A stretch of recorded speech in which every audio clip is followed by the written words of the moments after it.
From the top, YouTubers. From the top. We're back here in the woods. We're getting deep back here in here. I've already seen a couple squirrels. We're gonna make our way up into this pine timber. She's pretty cautious. Look how beautiful this woods are. That's where I like to bring my bulldogs.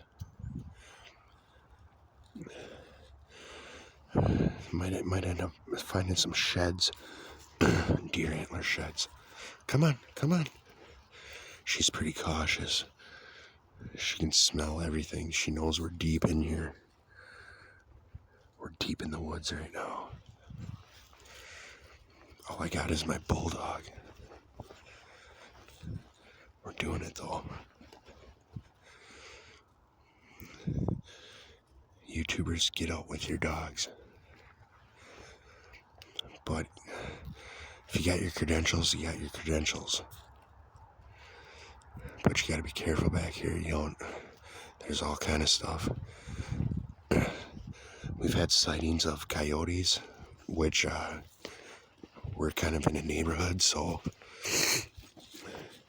they want them out of here. But like I said, she's only a pup. She's only 5.5, 6 months.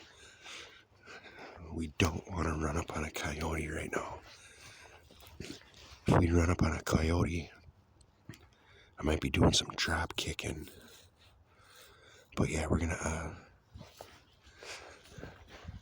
creep deeper up in here. We'll get back to you, YouTubers.